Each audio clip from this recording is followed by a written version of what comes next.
एक दफा भी उनको ये ना लगे कि शायद हमने भी कोई गलती कर दी है। पिछले 4-5 साल से जहां टीम को लेके आ गए हैं, 8वें नंबर पे है, तो शायद कोई हमारी भी गलती होगी, लेकिन हर दफा उनको यही लगता है कि कोई ना कोई कोई कोई आफत आ गई है जिसकी वजह से जो है ना ये चीजें हो रही हैं। नहीं तो हम तो ऐसा डिजर्व नहीं करते, हम तो जीते हुए हैं हर सीरीज को, हमने तो छोड़ना ही किसी को नहीं है।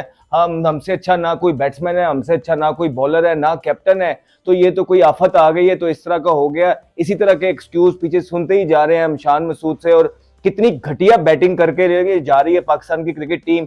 वो वेस्ट इंडियन 9वें नंबर की टीम है यार, उनमें से किसी एक प्लेयर का सही तरीके से अभी हमें नाम भी नहीं आता है। और West Indies they were too good in this match, और ना सिर्फ बैटिंग में बल्कि बॉलिंग में भी उन्होंने आउटशाइन किया पाकिस्तान को। पाकिस्तान ने अब फैसला किया है कि भाईजान हम रैंक टर्नर बनाया करेंगे। हाँ जी, उन भी बनाओगे? So this is the question they need to answer, they need to find the answer of this question कि फ्यूचर में भी आपने रैंक टर्नर ही बनाने हैं। अगर रैंक टर्नर बनाने हैं तो फिर आपके जो बैट्समैन है वो तो बिल्कुल तिगनी का नाच रहे थे स्पिनर्स के खिलाफ। उनको तो कुछ समझ नहीं आ रही थी क्या करना क्या नहीं करना, और 120 रन के बड़े मार्जिन से आप ये मैच हार गए हैं। इस तरह की पिच पे 150 तो एक इनिंग्स में टोटल रन करते हैं आप, तो 120 रन से आप हार गए हैं। बड़े अफसोस की बात है, दिल ना अजीब सा हो गया पाकिस्तान क्रिकेट को देख देख के कि ये पता नहीं कैसी अनइंस्पायरिंग सी क्रिकेट हम खेलते हैं, जिस क्रिकेट में ना कोई स्पार्क है, जिस क्रिकेट में ना कोई इंस्पिरेशन है, जिस क्रिकेट में ना कोई ग्रिट है, बस यहाँ इंडिविजुअल ग्लोरी है। अब इंडिविजुअल ग्लोरी कर करके एक सिंपल सी मिसाल बाबर आजम ही की है कि इतना इंडिविजुअल ग्लोरी के चने के झाड़ पे चढ़ाया कि आज बाबर आजम की रेलेवेंस सिर्फ प्रॉमिस और पोटेंशियल के ऊपर है, हकीकी मायनों पे ना उनके पास दिखाने को रन्स है, ना उनके पास दिखाने को कोई परफॉर्मेंसेस है, ना उनके पास दिखाने को कोई जीते हुए मैच है।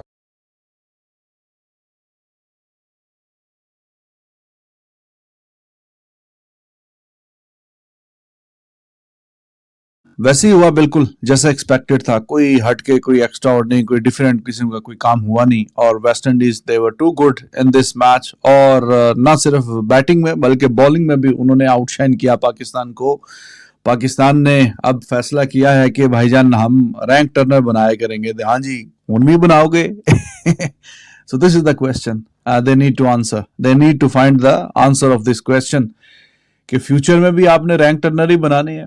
अगर रैंक टर्नर बनाने हैं तो फिर आपके जो बैट्समैन है वो तो बिल्कुल तिगनी का नाच रहे थे स्पिनर्स के खिलाफ। उनको तो कुछ समझ नहीं आ रही थी क्या करना क्या नहीं करना, और 120 रन के बड़े मार्जिन से आप ये मैच हार गए हैं। इस तरह की पिच पे 150 तो एक इनिंग्स में टोटल रन करते हैं आप, तो 120 रन से आप हार गए हैं।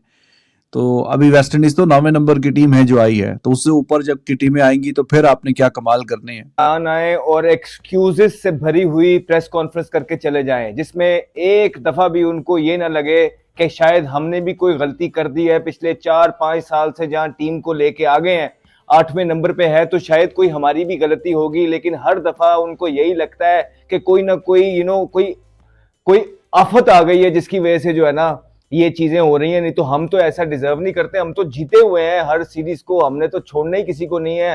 हमसे अच्छा ना कोई बैट्समैन है, हमसे अच्छा ना कोई बॉलर है, ना कैप्टन है।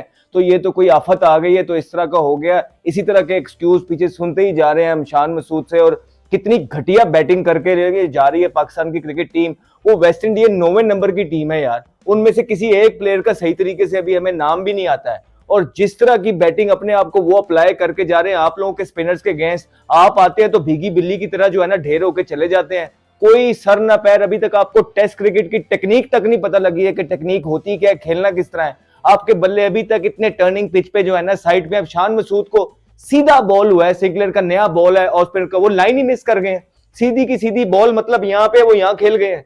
तो यहाँ पे पिच का क्या कसूर हुआ भाई? बल्ला आपने आगे रखना है पैडों के जब टर्न हो रहा है। तो एक और जनाजे में एक और आप एडिशन कर लीजिए, लेकिन बड़े अफसोस की बात है यार, बड़े अफसोस की बात है। दिल ना अजीब सा हो गया पाकिस्तान क्रिकेट को देख देख के कि ये पता नहीं कैसी अनइंस्पायरिंग सी क्रिकेट हम खेलते हैं, जिस क्रिकेट में ना कोई स्पार्क है, जिस क्रिकेट में ना कोई इंस्पिरेशन है, जिस क्रिकेट में ना कोई ग्रिट है, बस यहाँ इंडिविजुअल ग्लोरी है।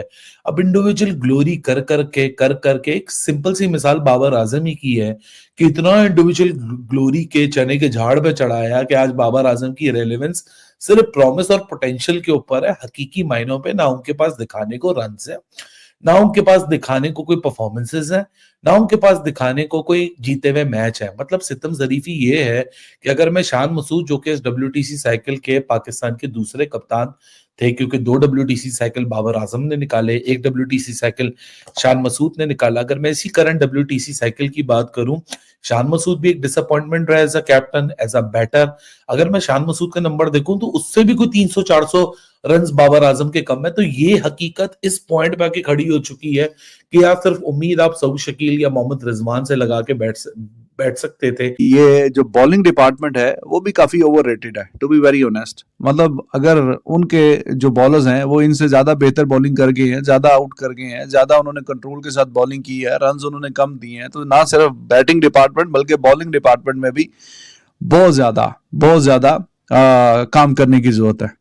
वैरिकन को देखें, पूरी ठीक है, हमारे नुमान साजिद वगैरह ने भी आउट किए, लेकिन उन्होंने कितने रन्स दिए, कितनी इकॉनमी से उन्होंने रन्स दिए और किस तरह से इसने बॉलिंग की। इस सीरीज में सबसे ज्यादा विकेट तो ये ले गया, सबसे ज्यादा विकेट ये ले गया। और इसका कंट्रोल चेक करें आप, ये पहले इनिंग्स में भी इसने 2, सवा 2, 2.5 के रन रेट से रन देता है, अभी मेरे ख्याल में 1.5 के रन से। मतलब आप एक बॉलर तो वो तो आपका जीना अजाब कर देगा जब अगर आप उस पर 1.5 रन पर ओवर के हिसाब से आप उस पर रन करेंगे, वो तो आपके अंदर घुस जाएगा। तो वो घुस गया फिर आपके अंदर।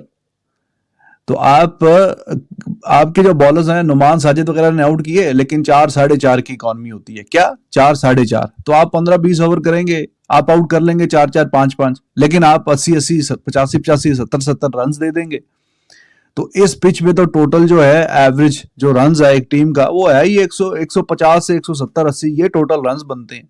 वीडियो को यहाँ तक देखने के लिए आप सभी का शुक्रिया। जैसे कि आप लोगों ने इस वीडियो में देखा होगा कि कैसे पाकिस्तान के ex cricketer Ahmed Shehzad Pakistan team पर जमकर बरस रहे हैं, क्योंकि जिस तरीके से वेस्ट इंडीज़ ने सेकेंड टेस्ट मैच में पाकिस्तान को हरा दिया, इसकी किसी ने भी उम्मीद नहीं की थी। जहां पर पहला टेस्ट मैच पाकिस्तान और वेस्ट इंडीज़ के बीच में 2 दिन में ही समाप्त हो गया था और ऐसा लग रहा था कि पाकिस्तान एक और बार वेस्ट इंडीज़ को हराकर इस टेस्ट मैच में वाइट वॉश करवा देगा। पर सेकेंड टेस्ट मैच में पाकिस्तान के खिलाफ वेस्ट इंडीज़ ने दमदार वापसी की और 120 रन से इस टेस्ट मैच को जीत लिया। पहले इनिंग में तो बड़े स्कोर नहीं बनाई वेस्ट इंडीज़ की टीम, पर सेकेंड इनिंग में 244 रन्स का स्कोर लगाकर उन्होंने बता दिया कि वो स्पिनिंग ट्रैक पर भी खेल सकते हैं। और पाकिस्तान की बैटिंग ऑर्डर पूरी तरह इस स्पिनिंग ट्रैक के ऊपर फेल हो गई और वेस्ट इंडीज़ ने इस मैच को 120 रन से जीत लिया। ऐसे ही भारत और पाकिस्तान के क्रिकेटिंग वीडियोस के लिए हमारे चैनल को सब्सक्राइब करें, हमारे सभी वीडियोस को लाइक करें और बेल आइकन दबाना बिल्कुल भी ना भूलें, ताकि हमारे सभी नए वीडियोस के नोटिफिकेशन आपके पास सबसे पहले पहुंच जाए। धन्यवाद।